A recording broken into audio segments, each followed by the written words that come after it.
নমস্কার বন্ধুরা, welcome to ST unique sports.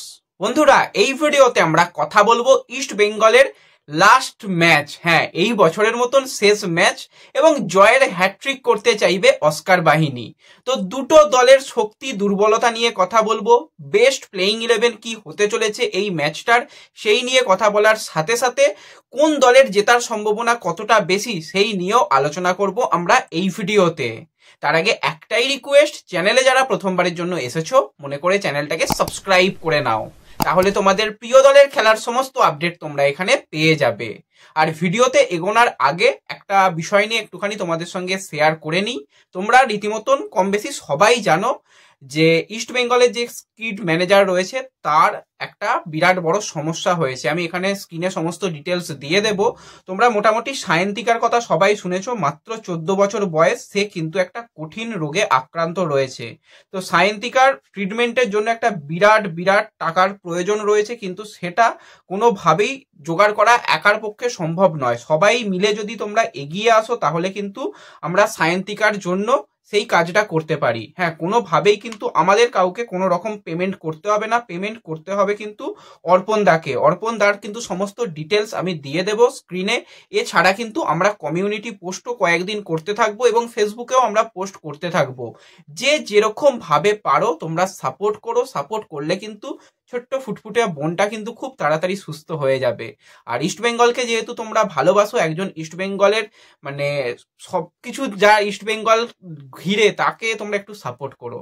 তো আমি হয়তো খুব বেশি করে ডিটেলে বলতে পারলাম না, কিন্তু তোমরা পারলে সাপোর্ট করো। আর পোস্ট আমি দিয়ে দেবো, সেখানেই কিন্তু সমস্ত কিছু তোমরা আপডেট পেয়ে যাবে যে কিভাবে কি রকম পোস্ট করতে হয়, বা যদি কোনো রকম কিছু জানার দরকার হয় তাহলেও কিন্তু সমস্ত ব্যবস্থা করে দেব। তো যাই হোক, এরপর যদি আমরা চলে আসি ফুটবল নিয়ে, তো ইস্ট বেঙ্গল কিন্তু অ্যাওয়ে ম্যাচ খেলতে চলেছে। ইস্ট বেঙ্গলের হোম ম্যাচ এই বছরের মতন কমপ্লিট হয়ে গেছে এবং লাস্ট দুটো হোম ম্যাচ কিন্তু ইস্ট বেঙ্গল বেশ ভালো পারফরমেন্স করেছে। যেভাবে সাপোর্টাররা সাপোর্ট করেছে, তারপর তো টিমের ঘুরে দাঁড়ানো, সব মিলিয়ে মিশিয়ে কিন্তু দল খুব ভালো ছন্দে রয়েছে। এবার সামনে একটা বড় চ্যালেঞ্জ, হায়দ্রাবাদ ম্যাচ।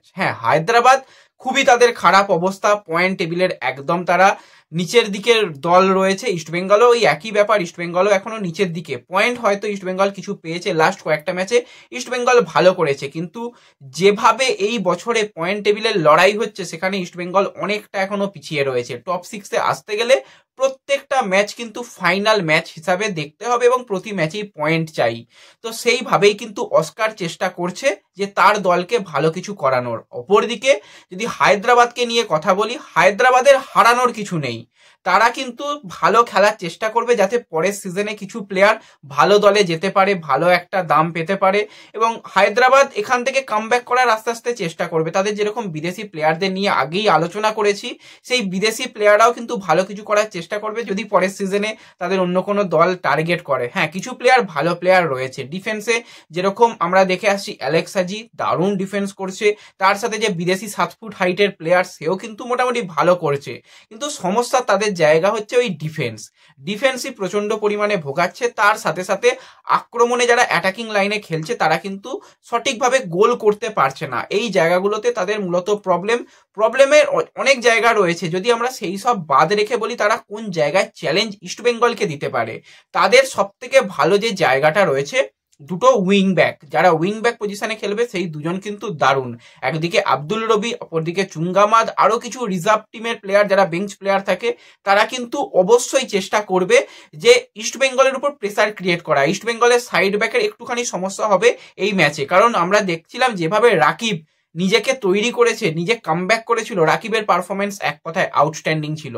সেই জায়গাতে সমস্যা হবে। হেক্টরের কাট সমস্যার কারণে হেক্টর খেলতে পারবে না, আনোয়ারকে সেন্টার ব্যাকে চলে আসতে হবে, ওই যে সাইড ব্যাকের একটু সমস্যা হবে।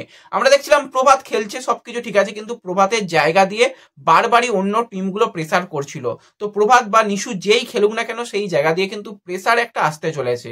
এবার ইস্টবেঙ্গল অন্যরকমও কিছু পরিকল্পনা করতে পারে, যে 4 ডিফেন্স না রেখে 3 ডিফেন্স, কিন্তু অস্কার সবসময় চেষ্টা করে আগে ভাই ক্লিন শিট রাখো, তারপর যাও গিয়ে অ্যাটাক তৈরি করো, ম্যাচ যেত। সবসময় ডিফেন্সকে মজবুত রাখার চেষ্টা করে। তো সেক্ষেত্রে এই ম্যাচেও আমরা চাইবো যে ইস্টবেঙ্গল আগে ক্লিন শিট রাখুক, তারপর ম্যাচ জিতুক, সেইভাবেই অস্কার পরিকল্পনা করবে।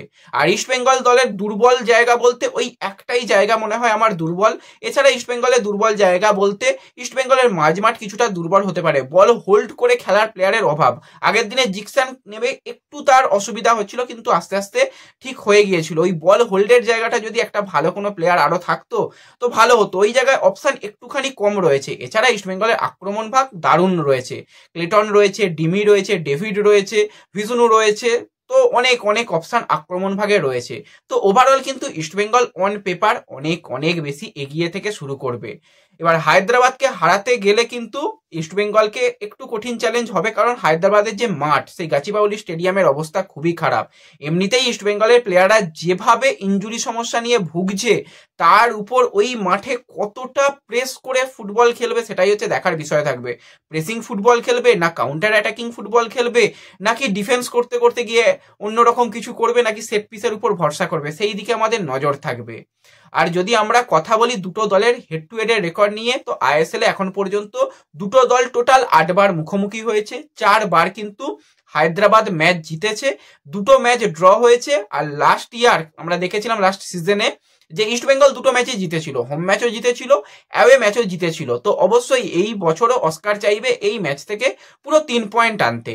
এবার যদি আমরা দুটো দলের বেস্ট প্লেইং 11 এই ম্যাচের জন্য কি হতে পারে সেই নিয়ে কথা বলি, প্রথমেই হোম টিম হায়দ্রাবাদের কথা বলতে হয়। হায়দ্রাবাদ কিন্তু চাইবে যে অন্তত এই ম্যাচ থেকে কিছু পয়েন্ট নিয়ে আসার, বছরের শেষটা ভালো করার। তো গোলকিপার পজিশনে করণজিৎকেই আমরা দেখতে পাবো, ডিফেন্ডারে কিন্তু আমরা অ্যালেক্স তাজির সঙ্গে স্টিফেনকেই দেখতে পেতে চলেছি। সাইড ব্যাকে পারাক্সিবাস রয়েছে, তার সঙ্গে মঙ্গনজ মোহাম্মদ, মাঝমাঠে লেনি রড্রিগেস, আলবা এবং সাইগডার শুরু করবে। আর আপ ফ্রন্টে যেই দুজন মানে উইঙ্গার শুরু করবে তার মধ্যে হচ্ছে চুঙ্গামাদ রয়েছে, আব্দুল রবি রয়েছে, আপ ফ্রন্টে কিন্তু কোরিয়া। আর যদি আমরা ইস্টবেঙ্গলের লাইন আপ নিয়ে কথা বলি, ইস্টবেঙ্গলের লাইন আপে চেঞ্জ হওয়ার মতন খুব একটা বেশি জায়গা নেই।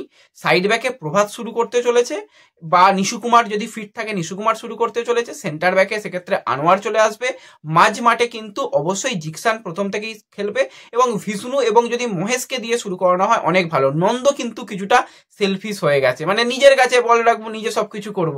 নন্দ যদি এই জিনিসটা থেকে বেরিয়ে আসতে পারে তাহলে কিন্তু অনেক ভালো হবে। অস্কারও সেটা জানিয়েছে যে নন্দর শুধুমাত্র একটা গোল লাগবে, তারপরই নন্দ ছন্দে ফিরে আসবে। অনেকগুলো ম্যাচে নন্দ গোল পায়নি, মহেশও অনেকদিন গোল পায়নি। তো নন্দ মহেশেরও কিন্তু গোল মানে পেতে হবে, তবে কিন্তু তারা আরো ভালো ছন্দে ফিরে আসবে। ক্লেটন সিলভা বলে দিয়েছে আমি গোল করতে পারি আর নাই পারি, টিমের জন্য চেষ্টা করব, চান্স ক্রিয়েট করব। আর ক্লেটন এখন বলতে গেলে স্ট্রাইকার পজিশনে খেলছে না, ক্লেটনের পজিশন চেঞ্জ হয়ে গেছে, অ্যাটাকিং মিডফিল্ডার হয়ে গেছে, কিছুটা বল হোল্ড করে আপ ফ্রন্টে খেলার প্লেয়ার হয়ে গেছে। সে কিন্তু তার কাছ থেকে ঠিকঠাকই করছে। এবং আমরা যদি ডিমির কথা বলি, ডিমিও কিন্তু গোলের মধ্যে রয়েছে, ডেভিডও গোলের মধ্যে রয়েছে, ভিষ্ণুও গোলের মধ্যে রয়েছে। তো সমস্ত জায়গা থেকে ইস্টবেঙ্গল কিন্তু সম্পূর্ণভাবে রেডি রয়েছে এই ম্যাচটাতে। তো এই ম্যাচ থেকে 3 পয়েন্ট এলে তারা কিন্তু অবশ্যই পয়েন্ট টেবিলে যেরকম উন্নতি করবে, তার সাথে সাথে আইএসএল এ প্রথম বারের জন্য জয়ের হ্যাট্রিক করবে। আগে হতো কি যে ইস্টবেঙ্গল একটা ম্যাচ জিতলে পরের ম্যাচ জিততে পারতো না, লাস্ট ইয়ারে সেটা হয়েছে, back to back match East Bengal জিতেছে। এই সিজনেও back to back match East Bengal জিতেছে, শুধুমাত্র জয়ের হ্যাট্রিকটা বাকি রয়েছে। দেখা যাক শেষ ভালো যার সব ভালো তার, বছরের শেষটা জয়ের হ্যাট্রিক দিয়ে হয় কিনা সেই দিকে আমাদের নজর থাকবে। আর যে বিষয়টা তোমাদের বললাম যে একটুখানি তোমরা পারলে সবাই সাপোর্ট করো, যে যেমন ভাবে পারবে তো একটু সাপোর্ট করো। তো ব্যাস এই ভিডিওতে এটুকুই আলোচনা করার ছিল। ভিডিও ভালো লাগলে লাইক শেয়ার করে দিও, চ্যানেলে প্রথমবারের জন্য এলে চ্যানেল সাবস্ক্রাইব করে নিও। তো দেখা হচ্ছে পরবর্তী ভিডিওতে, ধন্যবাদ।